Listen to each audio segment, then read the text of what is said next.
Quero saudar todos com a paz do Senhor Jesus. Sou o pastor Laermison Couto e estaremos dando início a uma pequena série de estudos sobre a nossa declaração de fé. Estaremos usando esse livro, que é a Declaração de Fé das Assembleias de Deus do Brasil, da nossa igreja, e eu creio que é um assunto muito importante para nós cristãos conhecermos o que nós cremos, o que nós acreditamos. Eu creio que vai servir para você também, talvez você não seja da nossa igreja, mas é bom que você vai conhecer o que nós cremos e despertar até você, se caso a sua igreja não tenha uma declaração, um documento escrito, mas despertar você a conhecer o que a sua igreja crê, acredita, tá certo? Então nós vamos estar usando esse livro, nós vamos a cada aula, nós estaremos vendo cada ponto. Hoje nós vamos fazer só a introdução, a importância, o que é a declaração de fé, né? Apesar que tem muitos eu falo na sua ignorância, dizem, a gente não precisa disso, nós temos a Bíblia é a nossa regra de fé, mas para nós também, a Bíblia, ela é a palavra de Deus, a inerrante palavra de Deus, ela é infalível, ela é a autoridade máxima na questão de assuntos eclesiásticos, na igreja, a qualquer assunto na igreja, a Bíblia, sim, ela é inerrante, a palavra de Deus. Ela continua sendo a palavra de Deus e sempre será a palavra de Deus. Mas o que é, então, a declaração de fé? A declaração de fé, eu te convido já, se inscreve no canal para não perder essas aulas. São vários pontos, são pontos doutrinários que vai servir para todos nós, seria um pequeno discipulado, porque são assuntos importantes que vai desenvolver a nossa vida cristã, a nossa fé cristã, tá certo? Mas a pergunta ficou, o que é a declaração de fé? Declaração de fé seria o que uns chamam regra de fé, outros chamam credo, outros chamam confissão de fé, e aí são vários títulos dados a esse documento, naquilo que nós cremos, o que a nossa igreja crê, no que você crê, a sua igreja acredita. A nossa declaração de fé, no Mensageiro da Paz, no nosso jornal, ela sai lá de forma resumida, ela sai apresentando o que nós acreditamos. Mas a declaração de fé é o quê? Seria, vou responder para vocês, são interpretações autorizadas da Bíblia Sagrada, aceita, foi acolhida por uma igreja ou denominação. Então, a regra de fé é isso. A declaração de fé que é a nossa é isso. São interpretações autorizadas das Escrituras, aceitas e reconhecidas por uma igreja ou uma denominação. Sabendo que essas interpretações elas foram analisadas pela Bíblia e elaborada de forma sintética, seria as principais doutrinas da Bíblia sendo apresentado em um pequeno documento de forma resumida, tirado das Escrituras Sagradas. Seria assim elaborado para sintetizar um assunto doutrinário, ou os assuntos doutrinários do que nós cremos, o que a igreja acredita, o que você acredita, tá certo? Mas alguém pode dizer, mas os apóstolos usaram isso? Usaram esses documentos? Olha, na era apostólica não foi necessário, porque até então o Novo Testamento ainda estava sendo elaborado, estava sendo escrito, sendo elaborado no Novo Testamento. A igreja, ela quando nasce, ela nasce crendo no que os apóstolos anunciavam, pregavam. Eles não tinham, é muito bom lembrar isso, a igreja de Atos, eles não tinham assim, um documento, eles não tinham a Bíblia como nós temos.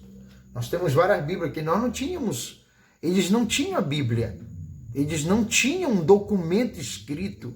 O que tinha na época eram os judeus, o Antigo Testamento. Então não existia. O Novo Testamento estava sendo o quê? Elaborado. Por isso que quando houve aquela primeira questão dos judaizantes, lá na igreja primitiva, no começo, que foi necessário fazer aquele concílio, que a palavra final não foi de Pedro, foi de Tiago, elaboraram-se um documento. Esse documento deram para o apóstolo Paulo distribuir às igrejas que estavam já haviam sido implantadas, para que o documento fosse apreciado pelas igrejas. Então não havia, em si não havia esse credo, né? esse pequeno documento, esse documento sintetizando as doutrinas da Bíblia, porque a Bíblia estava sendo elaborada. Mas no segundo século da era apostólica, foi daí que surgiu o que chamamos de credo, né? São documentos elaborados, autorizados pelas escrituras sagradas para ajudar na fé cristã, para ajudar os cristãos da época, né? Que tinham, até então nesse período não se tinha tanto a Bíblia como nós temos hoje, pessoas têm várias traduções de Bíblia. Então, na era apostólica, no século II, ela surge, né? É chamado Credo Apostólico. Ele surgiu, para tu ver, olha, no século II, já no começo da igreja, já a igreja estava sofrendo ataques, já estavam contradizendo, já estava atacando os pontos doutrinários, a fundação da igreja. Século II. E as heresias já estavam sendo entronizadas na igreja. Então aí surge o primeiro credo, foi no século II da era apostólica, nasce o primeiro credo. Eu quero apresentar para vocês o credo, os principais credos, que é o chamado credo universal, o ecumênico, né? Que ele abrangia, ele não estava restrito a só uma região, que eram os principais que eu quero citar para vocês, de forma bem resumida. É o credo apostólico, eu falei, do século II, tem um credo niceno, 325 depois de Cristo, tem um credo niceno-constantinopolitano, que é 381 depois de Cristo, né? Credo de Calcedônia, 451 depois de Cristo. Vem o credo de Atanásio, cerca do ano 500. Essas datas não são tão exatas. Agora, esse credo é o seguinte, eles eram concílios que eram feitos, se reuniam para discutir um tema, um assunto. E a maioria desses concílios era a respeito da pessoa do Senhor Jesus, a sua natureza, era a respeito da Trindade, a respeito do Espírito Santo. Ele foi debatido muito esse assunto e foram surgindo esses credos com a finalidade de fazer esses documentos, de sintetizar as doutrinas essenciais do cristianismo e apresentar uma forma de facilitar as confissões públicas e conservar o pensamento cristão contra as heresias, mas já naquela época. Se hoje já sofremos ataques, ainda tem uns que se entram por esse caminho, se rendem a essas heresias. Imagina aquela época que não tinha nem a Bíblia, praticamente, era muito escassa, não tinha como nós temos hoje. Então esses concílios eram reunidos e se fazia esse credo, que seriam pequenos documentos, né, de sintetizando as doutrinas essenciais do cristianismo e apresentar para o povo, para a igreja, que estava sofrendo ataques. O credo de Atanásio, que eu quero só frisar para você entender a importância do credo, né? Porque foi no credo de Atanásio que saiu a questão da trindade. Aparece a palavra trindade, ela nasce por esse credo de Atanásio, o grego, alexandrino. Ele nasce daí. Eu fui questionado há um tempo atrás por alguma... Sabe que tem muita seita que não acredita. Esses credos são ecumênicos porque abrange as igrejas ortodoxas, a igreja católica, e tem muitos credos daquela época que está contido hoje na nossa declaração de fé. Por quê? Porque foram assuntos tirados da Bíblia, assuntos doutrinários que foram autorizados pelas Escrituras, sem ofender as Escrituras, de forma sintetizada. Então, o credo de Atanásio é que surge a doutrina da Trindade. A doutrina, a Trindade, a gente sabe que a palavra Trindade ela não aparece nas Escrituras. Muitos atacam, as heresias atacam muito sobre essa questão aqui, sobre essa palavra, dizendo, olha, a palavra Trindade ela não existe na Bíblia. Isso surgiu lá, não está nem na Bíblia, surgiu e eles sabem disso, surgiu no credo de Atanásio, foi Atanásio que inventou isso. E a gente sabe que a doutrina da Trindade, nós vamos estudar esse ponto lá na frente, vamos falar sobre a Trindade, mas a doutrina da Trindade nós sabemos que é bíblico, o assunto, o assunto, ele é bíblico, a palavra em si Trindade não aparece na Bíblia. Assim como muitas palavras que até eles usam, as seitas e outros que atacam e ofendem sobre essa questão, que não tem na Bíblia. Mas a palavra em si não tem na Bíblia, mas a essência, o ensinamento sobre um só Deus em três pessoas, ela existe. Lá na frente nós vamos estudar esse ponto. Então surge daqui, do credo de Atanásio. Imagina, aproximadamente no ano 500, já foi debatido esse assunto e foi distribuído esse documento para que a igreja viesse a acreditar, sim, em um Deus trino, um Deus em três pessoas, com a mesma essência, com o mesmo nível, com a mesma autoridade. Esses são chamados credo ecumênico. Daí se inicia-se, daí vem se iniciando, que foi na época da reforma, que aparece a palavra que já sai de credo e já entra a palavra chamada confissão de fé, que foi muito usada na época da reforma, Os protestantes, no caso, a reforma protestante do Martinho Lutero, quando ele fixa 95 teses, ali era chamado de confissão de fé, o que ele acreditava, o que ele cria. E ele tira as 95 teses de dentro da Bíblia, mostrando que a salvação não era pelas obras, e sim pela fé. E ele vai citando as teses e vai montando, tirou da onde? Da Bíblia, trazendo um esclarecimento ao povo que não tinha também acesso a esse assunto. E ele faz um resumo dessa doutrina da salvação, que é pela fé, e apresenta as 95 teses sobre este assunto. E daí vem surgindo esses documentos elaborados, que é a confissão de fé nessa época, que foi elaborado pelos reformadores, pelos pais da igreja da época. E Martinho Lutero eu citei por ser muito conhecido, as 95 teses que ele fixou ali na porta da igreja. E surge, depois daí, vem surgindo a declaração de fé. A declaração de fé, eu vou ler aqui, que eu anotei, diz aqui, é um documento eclesiástico que organiza de forma escrita e sistemática as crenças e práticas da nossa igreja. Olha aí, ó. Então é um documento eclesiástico organizado, somente uma organização de forma escrita e sistemática no que nós cremos e praticamos. O que nós cremos e praticamos. Que foram tudo permitido, liberado pelas Santas Escrituras. Não foi nada da cabeça de alguém que saiu isso. Não.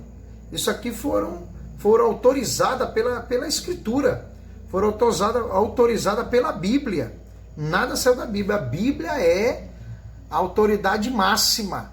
Ela tem autoridade na igreja. A palavra é que vem não da nossa declaração, e sim da Bíblia. A declaração é um resumo sintético das principais doutrinas da Bíblia, para te auxiliar, para te ajudar. Por exemplo, sobre a Trindade. Se você não tivesse documento, você ia revirar, ia passar mais tempo buscando na Bíblia sobre o assunto Trindade, que tem na Bíblia. Mas aqui você acha de forma já tudo elaborado, preparado, apresentar para nós crescermos. Então esse documento, essa declaração de fé, a gente vê a importância que no início já, na chegada dos missionários, falando da nossa igreja, os missionários Daniel Berg e Gunnar Wingre, quando eles chegaram aqui no Brasil, em Belém do Pará, depois de menos de um ano, eles já se preocuparam em elaborar um documento. Sabe que eles vinham trazendo um ensinamento pentecostal sobre a questão do batismo com o Espírito Santo. Eles falavam sobre os dons do Espírito, sobre as curas que não ficaram lá no passado, que elas continuam sim, Jesus continua curando. Então o que eles fizeram com menos de um ano, né, em 1919, eu sei que foi em abril, não tenho a data exata, mas foi no mês de abril, eles fizeram uma pequena declaração, uma confissão de fé no que nós cremos. Olha aí, ó, como eu creio que foi o Gunnar Wingre que fez esse documento, né? Ele lança no jornal, na época havia um jornal, nossa igreja tinha um jornal, e ele lança no jornal essa confissão de fé, né? Essa confissão de fé já em 1919. Então, para tu ver a importância, ele elabora um pequeno documento e lança para que a igreja, que até então estava assim começando, a nossa igreja aqui no Brasil, viesse conhecer o que nós cremos, o que eles acreditavam, o que eles acreditam. Então, seriam documentos feitos, para tu ver que já no começo eles já fizeram esse documento, depois foi reformulado o documento mais na frente, aproximadamente 1930, né, ele foi elaborado novamente esse documento e apresentado agora em outro jornal que havia, e aí foi lançado, né, a nossa confissão de fé das Assembleias de Deus, mostrando o que nós cremos, o que nós acreditamos. Então você tem esse vídeo tem a importância de mostrar para você a importância de nós conhecermos a nossa declaração, o que nós cremos, né? Eu já tenho a data aqui, foi em 16 de abril de 1919, foi lançada a primeira, o que nós cremos, que Gunnar Wingre, ele lança no jornal Boa Semente, foi um artigo intitulado O que nós cremos. Depois foi reeditado em 1930 no jornal Som Alegre, depois já não era Boa Semente, era o Som Alegre, esses dois jornais, né? Depois nessa mesma data, em 1930, eles se tornaram um só, que nasce aí o que hoje nós temos, o Mensageiro da Paz. E vários outros que foram apresentando os documentos no que nós cremos, o que nós acreditamos que seria a nossa declaração de fé. Então eu te convido, nós vamos estar cada aula mostrando cada ponto dessa declaração, que seria um estudo doutrinário, né, muito bom para nós, seria um discipulado para nós, muito bom. Então eu convido você, eu vou ler aqui o que nós vamos estudar, são muitos assuntos, né, mas eu vou ler aqui, ó. Cremos, número 1, é o que nós vamos na próxima aula, na inspiração divina verbal e plenária da Bíblia Sagrada. né? Nós vamos estudar sobre a Bíblia em si. Número 2, em um só Deus, eternamente subsistente em três pessoas distintas, que, embora distintas, são iguais em poder, glória e majestade. O Pai, o Filho e o Espírito Santo. Ponto número 3, no Senhor Jesus Cristo, o Filho unigênito de Deus, sobre a doutrina de Cristo, Cristologia. 4, no Espírito Santo, a terceira pessoa da Santíssima Trindade. Tudo sobre o Espírito Santo, mostrando como a terceira pessoa da Trindade. 5.5, seria a quinta aula, seria a sexta aula, essa é a introdutória. Na pecaminosidade do homem. O homem, um pecador, foi destituído da glória de Deus. Todo homem nasce já debaixo da maldição do pecado. Ele precisa de Cristo para ter o perdão dos seus pecados e ter a salvação da sua alma, da sua vida.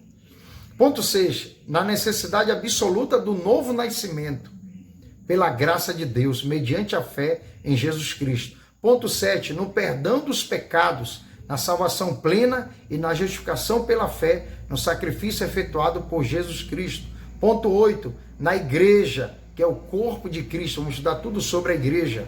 Ponto 9. No batismo bíblico efetuado por imersão em águas, uma só vez, em nome do Pai, do Filho e do Espírito Santo. Número 10.